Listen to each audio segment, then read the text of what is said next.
Papua New Guinea's relationship with Fiji dates back to the pre-colonial era. That relationship has flourished over time. Today, works are in progress to further consolidate bilateral and, more importantly, business ties between the two countries. Hi, I'm Festus Maiganap. Welcome to this edition of Business PNG. In an attempt to grow the economy, the Fiji government is in the process of introducing tax schemes to attract investors from all over the world. Unsurprisingly, Papua New Guinea investments are thriving there. Here is an interview with the Fijian High Commissioner to Papua New Guinea, Romanu Tikotikoda. So you've been here for the last 3 months now. How do you find Papua New Guinea? I found Papua New Guinea to be very friendly. It is a place that I love to stay in. I love the people, and it's like a home away from home. You've been a commissioner in the Fijian police force. How did you ever end up in the diplomatic mission? Well, I never dreamt that I would be in Papua New Guinea. I served the Fiji police for the last 38 years. After I retired from the police, I went into the private sector. Apparently, the position of head of mission to Papua New Guinea was advertised in Fiji. That came around early this year. I applied for the position. Then I went through the selection panel. Finally, I was appointed as head of mission to Papua New Guinea, and that's why I'm here. But being in Papua New Guinea, I see that Papua New Guinea is like a home away from home. There's a lot of similarities in our cultures, in the way of life, and so forth. In terms of politics, the Melanesian way helps a lot in solving our problems that we have, and the same applies with us back home in Fiji. How far back does the relationship between Papua New Guinea and Fiji go? The relationship between Papua New Guinea and Fiji began way back in 1800s. Between 1875 and 1910, there were 132 Fijian missionaries that came to Papua New Guinea to spread the gospel of Jesus Christ. Whilst some of them returned home, others served their term here and they continued to remain here. Others died here. But many of those who chose to stay here at that point in time, their descendants are here, whom they are now proud to be Papua New Guineans, and they also proud of their Fijian heritage. But in actual fact, we realize as well the participation of the Fiji soldiers during the Second World War. One of our soldiers, Corporal Sefanaya Sukanaivalu, who was awarded the Victoria Cross, he was killed in action at Mauraka, Bougainville, during the Second World War. This Fijian soldier was awarded the Victoria Cross. He deliberately sacrificed his life to save his comrades. And he is buried at Bitapaka Cemetery in Rabaul, East New Britain province. Apparently, in the 50s and 60s, many of the PNG doctors, they studied in Fiji. And also at the University of the South Pacific, many of our people from here, they went to study at the University of the South Pacific, and also in other religious institutions in Fiji, with the Fulton Missionary College for the Seventh-day Adventist institution, the Pacific Regional Seminary in Fiji, for which Catholic priests went for study, and the Pacific Theological College for uniting churches.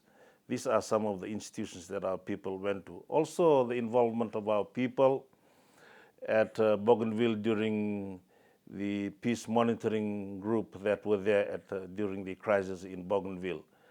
And these are some of the living bonds that we have between Fiji and Papua New Guinea. And Fiji very much treasure these relationships. And not only that, you have the relationship that was established by our founding fathers, that is the late Ratu Sir Kamsesmara, the former Prime Minister and President of Fiji, and Grand Chief Sir Michael Somare. That continues to go forth at this moment, where you have the Ratumara Sir Michael Somare Golf Tournament. Apparently, those are some of the highlights of what we have in common between Fiji and Papua New Guinea. Now, in terms of business, I believe our relationship goes back several years. And you even find Papua New Guineans investing in Fiji. What makes Fiji so attractive, and how easy is it to set up shop, so to speak? Well, when you look at Fiji, Fiji is a visitor-friendly country. It is inexpensive and a place where one can enjoy and and have a relaxed vacation. Fiji today has been transformed, and it is the hub of the South Pacific. The government is determined to grow the local economy by introducing the tax schemes that attract investors from all over the world. And with the declarations of tax-free zones, one can enjoy the tax-free holidays. Furthermore, the introduction of the online facility to assist foreign investors in submitting applications electronically. That's a positive move to enhance investment in our country. Similar to PNG Investment Promotion Authority, IPA, Fiji has our Trade Investment Bureau called Investment Fiji, which developed to be a one-stop shop for investors. It is also a marketing arm of the government that is for promotion, for the stimulation of trade, and is the first point of contact in terms of investment in our country. Fiji economy rides on the back of tourism, and there's more Papua New Guinea can learn from its Melanesian brother in enhancing the tourism industry. We'll expound on that when we come back.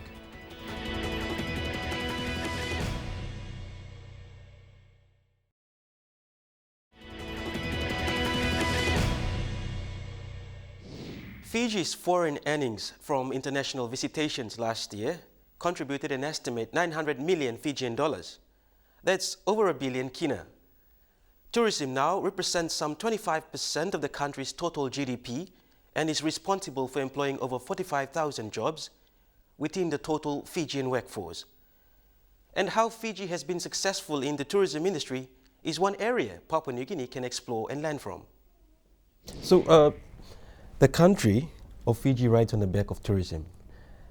How, how can you relate that to Papua New Guinea? I believe this is one sector in Papua New Guinea that lacks and needs more improvement. So how can we learn from Fiji?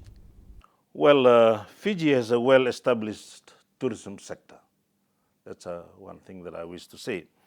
But one thing we must realize, when tourists book for holidays, there are numerous factors that they take into consideration.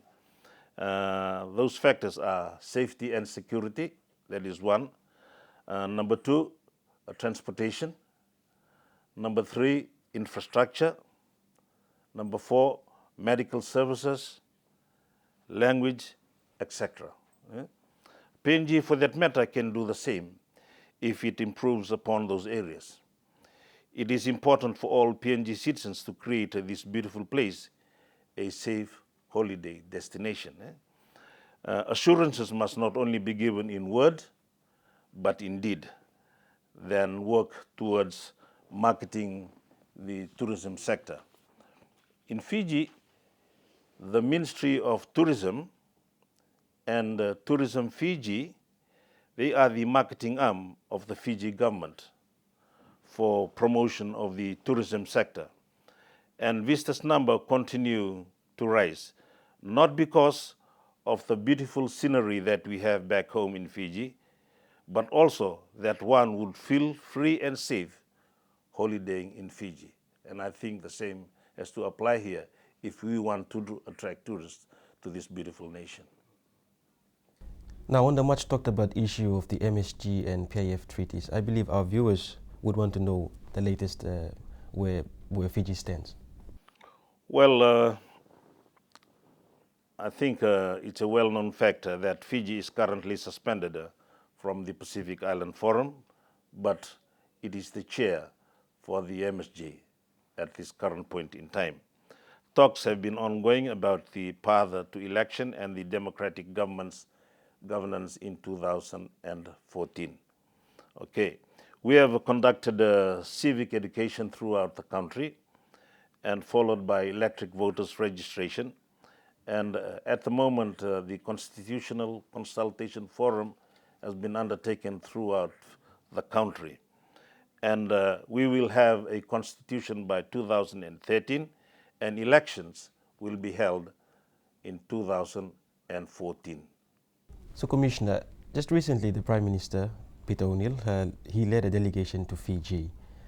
What would be the Fijian government's message to Papua New Guinea then? From investment and tourism perspective, and also people-to-people relationship, Fiji would like to see Papua New Guineans to visit Fiji. The protocols accorded to the Honorable Prime Minister expressed Fiji's respect and gratitude and appreciation to the PNG government and its people for many reasons. As a Melanesian brother, appreciation of the continuing support of PNG government during the difficult times that we went through, appreciation of the substantial investments from PNG that will continue to greatly help our economy back home in Fiji, and hopefully vice versa. And also at the same time, Fiji has a lot to offer to Papua New Guinea. So as the head of mission here in Papua New Guinea, how would you like to see this relationship between Papua New Guinea and Fiji foster into? Well, our dream is that this relationship grows to great heights and that it flourishes in time to come. And I think with the way things are going to be good and great. Just before we go, I believe you mentioned earlier about the trade mission deferment. Can you explain? Well, the trade mission from Fiji to Papua New Guinea was supposed to come next month as scheduled. Apparently that has been cancelled and postponed to next year. The reason being because of the heavy commitments that I at hand with both governments. Hopefully we are going to have the Fiji trade mission into Papua New Guinea by next year. Don't go away. We'll have Paulius Kunsinas, regional editor of the Oxford Business Group, right after the break.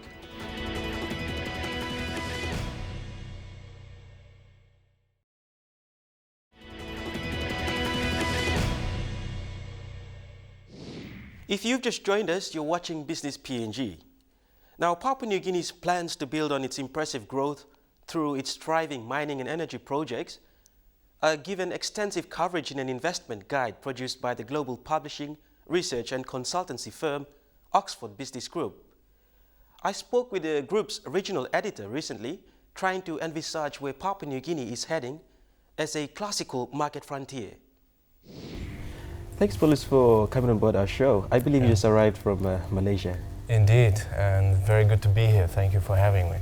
So you are here purposely for the launch of Oxford Business Group's first publication for Papua New Guinea, right? That's right. I'm very proud to say we're launching our first ever annual report on Papua New Guinea. We came here almost a year ago when we started our discussion with IPA. And after many months of research and talking to local businessmen and politicians, we finally can present the report. Mm-hmm. So in Papua New Guinea, I believe there are other countries or territories you operate in Asia. Can you? That's right. Globally, we as a group specialize in emerging markets, the non-BRIC countries, so smaller economies that are enjoying high growth rates. In Asia, which I'm personally responsible for, we have a total 9 different territories, of which 7 are countries and 2 are the smaller sub-regions, sub-territories. And Papua New Guinea was our newest addition to this family group of countries, as it were. So how did you go about gathering information for this publication? Well, was there any obstacles or was it easier? We firmly believe in 2 things. First of all, in working on the ground So we like to be embedded. We like to talk face to face with sources, and also we work very closely with our partners. So here our primary partner IPA has helped us tremendously in gathering information and accessing sources. We always face some difficulties, but I'm pleased to say that in Papua New Guinea we enjoy the people who have been very open, friendly and welcoming, and it's been a joy to work here. So in building an investment case for Papua New Guinea, what are the main attraction points and risks facing foreign investments? Well, the obvious point that Papua New Guinea shares with other so-called frontier markets, it's a high-growth economy. So it's already enjoyed now almost more than 10 years of consistent growth, even through the global economic downturns. So it's very attractive for investors looking for exposure to growth. Secondly, obviously, it is a commodities and resource-based economy. So with demand in emerging markets for resources still growing, it's unlikely to slow down anytime soon. But the point I'm particularly attracted to about Papua New Guinea is it is a frontier, it's a classical frontier market. It's still coming up from a fairly low base, and therefore it can enjoy huge so-called benefits of leapfrogging. It can develop very fast and adopting technologies, new investment, and therefore, for an investor looking for a niche, this is an ideal market. There would be some similarities with Mongolia, right?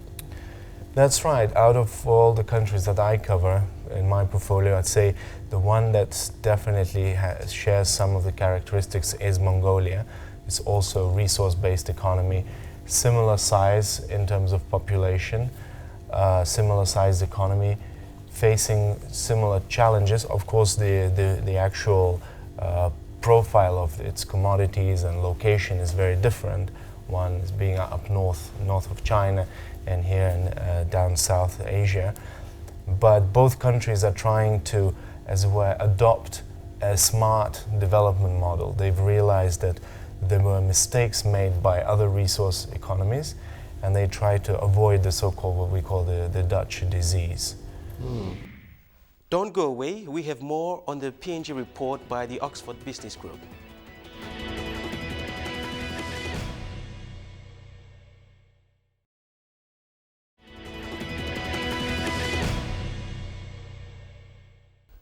The report, Papua New Guinea 2012, points out that the multi-billion Kina LNG project is a major game changer for Papua New Guinea. But there are other renewable sectors the country can tap into, tourism being one of the top recommendations to explore. So what is your take on the much anticipated multi-billion Kina LNG project for Papua New Guinea in terms of the economics of the country? Well, without a doubt, the multi-billion dollar LNG project we regard it as a game changer. It will completely transform the local economy. But I personally see it as an opportunity not just to simply benefit from these existing assets, but to develop other parts of the economy. I believe the infrastructure. Yes, I believe the revenues from this project will help PNG to address the urgent needs in infrastructure, in developing skills in other areas, especially in the non-mineral, non-energy sectors, which is, I think, is the key to succeeding long term. In your report, did you touch anything on the skills-based economy for Papua New Guinea? Absolutely. I believe there's a shortage, right? Absolutely. I mean, I think in every sector that we cover, and we cover, it's quite a comprehensive report. We go from banking, telecoms, to real estate and agriculture, to tourism. And so in every sector that we covered, there is a shortage of skills. This is quite common in emerging markets. And I think if there's one priority that we would highlight is education and training of people here in Papua New Guinea. So this the much talked about Dutch disease, which you mentioned earlier. I get analysts are worried about the country being prone to the Dutch disease. And now, what is the Dutch disease, and how does this relate to Papua New Guinea in terms of the booming economic activities we're currently facing now with the multi-billion canal LNG project on the way? Yeah. Right. Well, as the name suggests, it was first observed in the Netherlands back in the 19th century, I believe. But nowadays, it's basically a catch-all phrase for countries that become overly dependent on resources. Countries are examples, for instance, in the Gulf, in some places in Africa, where they've enjoyed big commodity booms, but have developed very little outside the primary energy or resource sector. And why it's a disease, why is it necessarily a bad thing, is because usually, well, I would say the number one problem with that model is, first of all, you're exposed to the fluctuations in commodity prices. So your economy goes up and down all the time as prices of these commodities go. But more importantly, I would say, is that the lack of real jobs for people, for young graduates aspiring to, fulfill their dreams. It isn't satisfying to just, as it happens in some countries, where the government is the only sector and there is little private sector activity. And I think it's very important. I mean, I think Papua New Guinea, having witnessed these failures in other places, has an ideal opportunity to try and invest in diversification early on to avoid this trap. Okay. So which sectors do you think could help PNG escape the Dutch disease? Well, the one that I particularly like is obviously tourism. I think it's easy to implement, it's not very capital intensive, and it has a very substantial and tangible impact on direct jobs. And also, what I also like about it, you don't have to concentrate your economic activity, for instance, in the capital. So one of the issues, as I know here in PNG, is the inward migration from rural to urban areas, and frustrations that arise thereof, where people cannot find jobs. There's social issues. I think the nice thing about tourism, properly implemented, you can develop resorts in rural areas, in little towns, and where this is the appeal of Papua New Guinea, is that what adventure travelers want to. They want to go to rural areas. And I think it is a labor-intensive sector. It's a service-based sector. And you're not leveraging your natural, non-renewable resources. You're leveraging your renewable resources, which is your nature, is the beauty of your countryside. And it's potentially very, very lucrative, as we've seen in other places. So what would be your advice to the people the locals who want to tap into the tourism business? Well, I think for starters, obviously, for this to really take off, you do need cooperation from policymakers, or as we call them, stakeholders. You do need to have investment in infrastructure, in connectivity, in accommodation and facilities. And then I guess the one lesson we have learned now is that you shouldn't be chasing necessarily the mass tourism market. There should be segments for everyone, for budget travelers, for middle, not just for the exclusive segment. But I think PNG's appeal, looking at the map here in Asia, is the adventure traveler segment. It is the nature appeal. It is the heritage, the culture, and it is unique. You have already made product, if you like. You don't need to do anything about the actual product. All you need is the facilities and connectivity, and of course the trained staff in order to cater to the needs of these travelers. That has been our edition of Business PNG. And before we go to our valued viewers and corporate clients, our program will be recessed as of the 18th of December. In the meantime, we will be replaying the best of 2012. And to those who'd like to view our programs online, follow the links now shown on your screen. Comments and suggestions, send them through to businesspng@mtv.com.pg, all in lowercase. I'm Festus Maiginap. Enjoy the rest of your viewing.